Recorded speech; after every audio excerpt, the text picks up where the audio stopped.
All right, so good afternoon, everyone. Okay, so our new lesson for today is all about contemporary art techniques. Okay, so we are going to tackle the different art techniques contemporary has or have.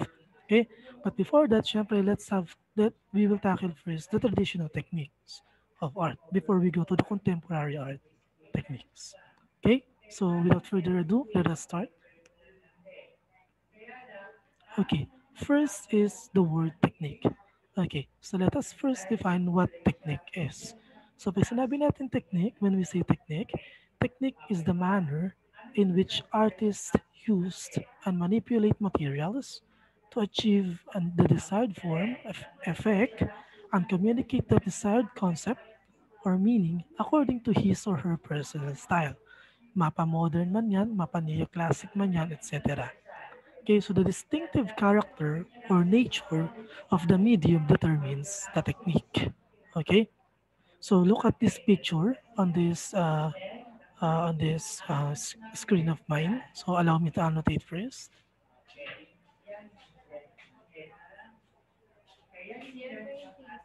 Okay, so as we look on this picture, on the first picture here, okay, so here stone is chiseled. For the second one, wood is carved. Third one, clay is modeled and shaped. Fourth one, metal is cast. Fifth one, thread is woven. Okay, so those are examples of the techniques that has been used to the different materials. Okay, so let's dig deeper. So for what are those techniques are? So just like what I mentioned earlier, let us first discuss what are the traditional techniques. Okay, before we go to the contemporary techniques. Okay, so here are the traditional techniques.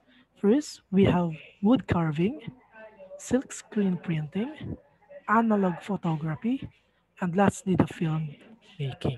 Okay, so let's get to it one by one.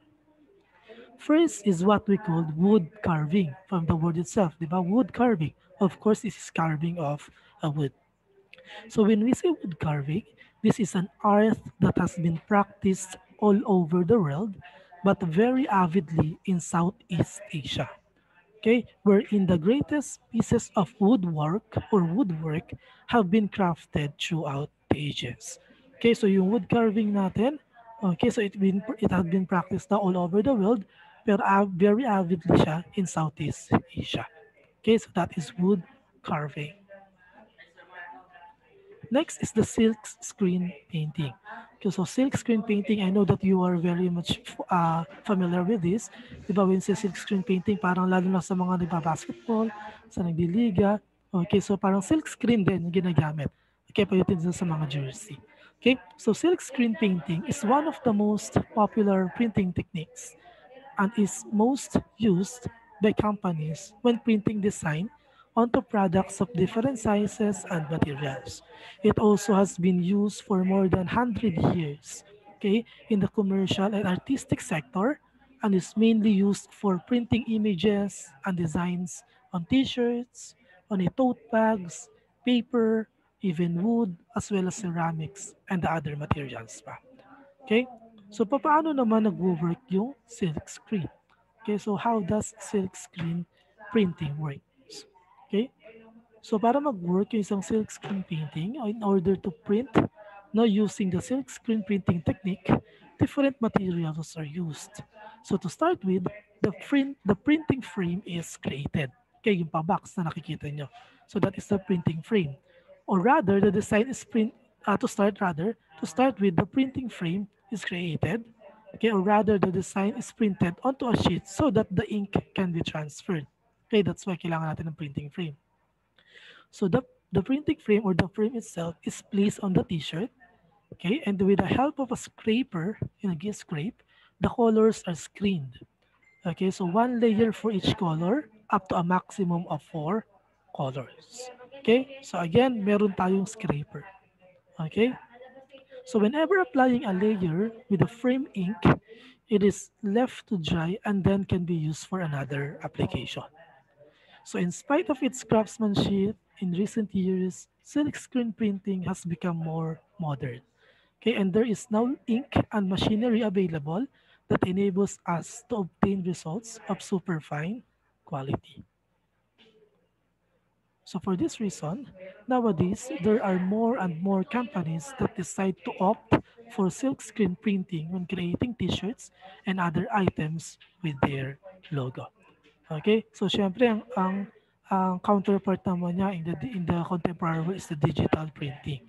Okay? Digital printing when it comes to t-shirt. Dito naman, syempre traditional to kaya silkscreen painting.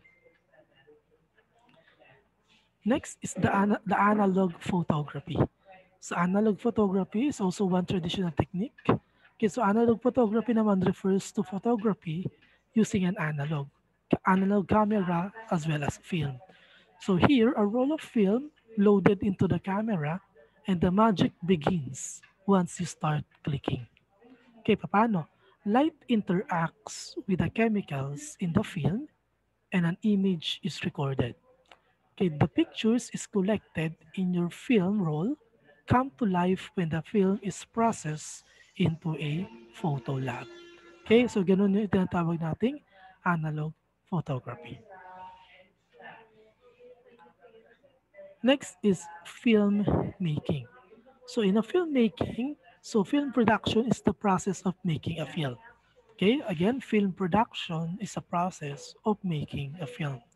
So the direction or production of films for the cinema or television. Okay, so the direction or production of films for the cinema or television, that is film production pa din. Okay, so it is a visual storytelling. Okay, so storytelling siya pero visually nakikita. Okay, so filmmaking involves a number of discrete stages, including an initial story, an idea or commission, through screenwriting, casting, shooting, sound recording, and reproduction. Okay, also editing and screening. Okay, so the finished product before an audience now that may result in a film release and exhibition.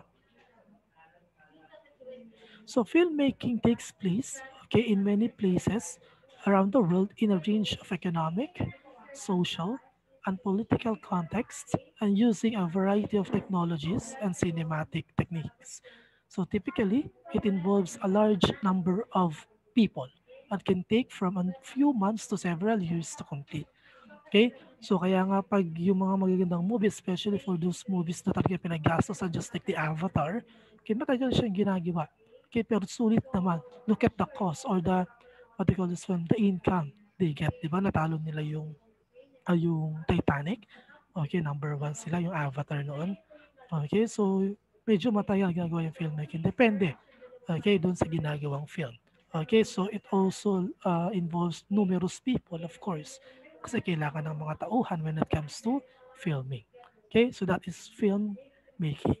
So in filmmaking, meron tayong tinatawag na 5 stages of filmmaking. 5 stages of filmmaking, namely, first development, pre-production, production, post-production, and then lastly is distribution. Okay, so let's get into it one by one. First is the development. So in the development, which is the first stage, no, in which the ideas for the film, no, a recreated right to books or plays are bought. So here, no, a recreated a right to books or plays are bought, etc. The screenplay is written. Okay, so financing for the project has to be sought and greenlit. So sa second naman, which is the pre-production, so these are the preparation. Here the preparation are made for the shoot, in which cast and film crew are hired. Locations are selected and sets are built. So pre-production na yun. Pagdating naman sa third, which is the production na talaga, so the raw elements for the film are recorded during the film shoots. Okay? So yung raw elements, i-record na yun. Okay, during the film shoots. Sa post-production, ito na yung the images, sound, and visual effects of the recorded film are edited. Okay, so syempre meron pa rin editing pagdating sa filmmaking para mas maging maganda. Last one is the distribution. Okay, in the distribution, the finished film is distributed and screened in cinemas and released to home videos. No, kung meron pang mga home videos. So filmmaker is the one who takes the ounce of a feature film from beginning to end, and most commonly fulfills the dual role of a producer and the director. Okay, so yung filmmaker, siya minsan yung nagpo-fulfill ng dual role as a producer and a director. Okay, so those are the five stages of filmmaking. First is the development. Second, pre-production. Third, production. Fourth, post-production. Then fifth is the distribution. Okay, magkakahiwala yon, hindi kasama yung mga numbers sa pangalan. Hindi yan first development, second pre-production, hindi. Okay, development lang, pre-production, production, post-production, then distribution. Okay. Okay, so those are examples of traditional techniques. Okay, so what are those again? We have filmmaking, analog photography, silk screen painting, and wood carving. So those are the traditional techniques. Now we will go to the contemporary techniques. So what are those contemporary techniques? Okay, so we have five here. Pag sinabi contemporary techniques, inclusions dito are digital photography, digital filmmaking, music production, industrial design, and robotics. Okay, let's get into it one by one. So first is the digital photography. Okay, so digital photography, I know that alam niyo na yan. So digital photography uses cameras no, containing arrays of electronic photo or electronic photo detectors no, to capture images focused by a lens. Okay, as opposed to an exposure on photographic film. Again, digital photography uses cameras containing arrays of electronic photo detectors to capture images focused by a lens, okay, as opposed to an exposure on photographic film.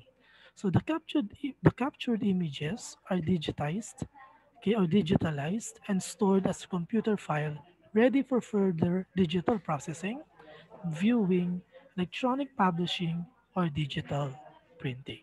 Okay, so that is digital photography. Next is what we call the digital filmmaking. Okay, as you can see in the picture, there is a presence of the camera HVX200. Okay, so digital filmmaking, it is the norm these days. Okay, so enabling filmmakers to blend art and digital media and speed up the process of filmmaking, as well as be more creative and enterprising it's in the special effects department. So ito na yung norm ngayon, di ba? So the digital film making para mas mabilis kung saan you are blending the art and the digital media and speed it up, no? And it also speed up the process of film making. Kaya mas madali na, kaya mas magaan na, mas madali na yung ginagawa, mas konti na yung panahon. Okay? So in short, more flexible digital cameras such as this one, which is the Panasonic HVX200, okay? So, and the red one and scarlet cameras, okay? And editing software such as Final Cut Pro Studio, okay, have made the cinematographers and editors' jobs easier and made it possible for filmmakers to produce quality films at much less expensive cost. Okay, so those are the digital technology that we are using right now. Okay, so this camera is the Panasonic HVX200.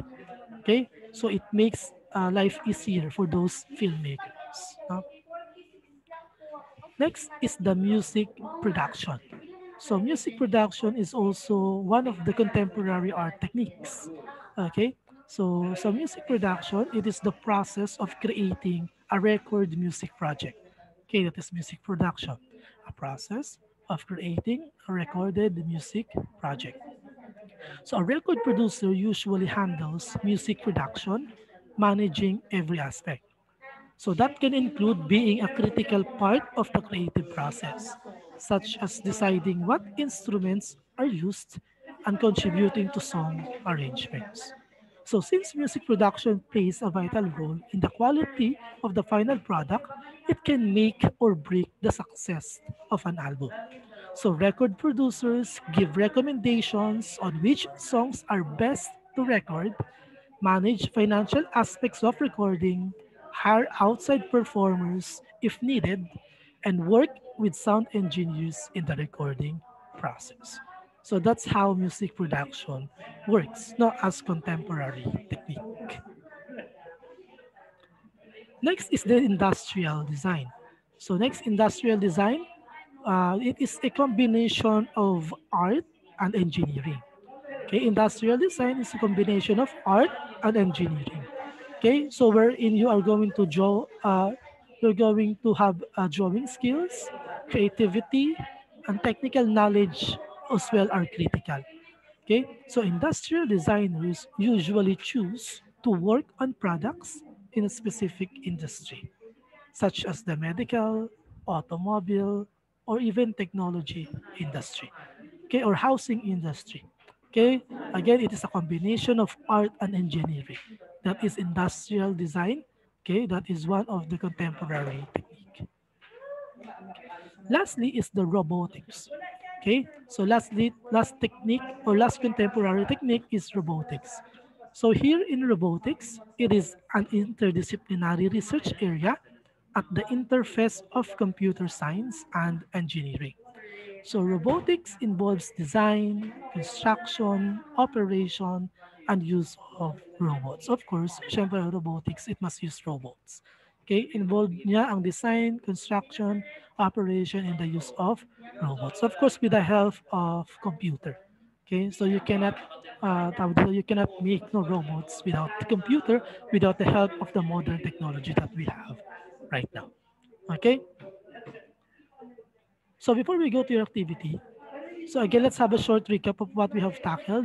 So again, so meron tayong contemporary techniques such as digital photography, digital filmmaking, music production, industrial design, and robotics. Okay, so those are the contemporary techniques. So for your activity, okay, so for your activity, this will serve as your assignment na lang. Okay, so you can pass it or the submission of it will be on or before Sunday. Okay, again, January 17, on or before Sunday, on or before January 17. Okay, so kindly read the instruction. No? I will read the instruction first. Try creating a piece of history yourself. Learn to use the specialized tools in wood carving such as hammer and chisels of every imaginable size. Guests always enjoy guests always enjoy completing their very first carving, and who knows, you might just fall in love with this ancient art. So create your own one of design here for a truly unique and memorable keepsake. Take a picture of your artwork, okay, and the before and after image and paste it in the box provided below. Okay, so disregard mo na yung mahabang tawag dito, mahabang directions. Okay, so what you're going to do lang is to create wood carving. Okay, so doon muna tayo sa traditional techniques. Okay, that is the only possible pa lang ngayon. Okay, doon muna sa traditional techniques such as wood carving. Okay, so it's up to you kung kaya mo mag-wood carve kahit maliit lang. Okay, kahit ano, anything that you would like to curve or to carve. Okay, so using a wood. Okay, so yun. Kung hindi kaya mag-wood carving, then pwede naman soap. Sige, yun na lang. Okay, pero kung kaya ng wood, mas maganda yun. Okay? So pero kung soap lang ang kaya, then that will do na. Okay? Soap curving kumbaga. Okay? Or soap carving. Okay? So pwede rin yung sabon, pwede rin naman kahoy mismo. Okay? Kung gusto mo ma-challenge yung sarili mo. Okay? Any design will do. Okay? Basta maganda. Basta okay, basta hindi tawag ito, hindi bastos. Okay? So yung ating assignment is wood carving or soap carving. So anything under the sun, any design that you want. Okay, kahit mukha ng crush mo yan, ilagay mo dyan. That would be okay. Huwag lang bastos. Okay, so syempre have a photo of the before and after. Syempre sa before, hindi pa nakaka-curve. Sa after, dapat na-curve na. Make sure na ikaw mismo ang gumawa. Hindi mo lang kinuha yung picture sa internet. Okay, hihingi rin ako ng picture kung saan hawak mo mismo yung kinarve mo. Okay? So, ipapasa sa Genyo.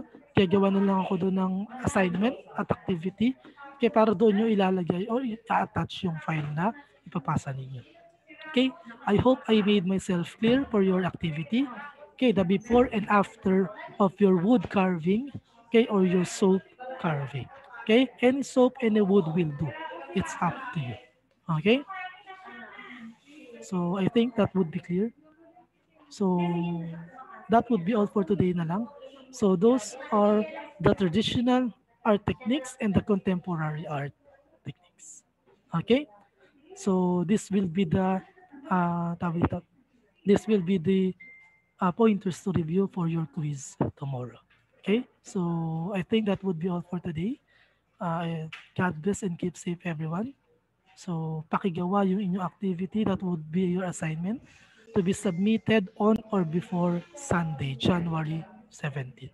Okay? So goodbye and God bless. Okay? Stay safe everyone. Okay, bye-bye.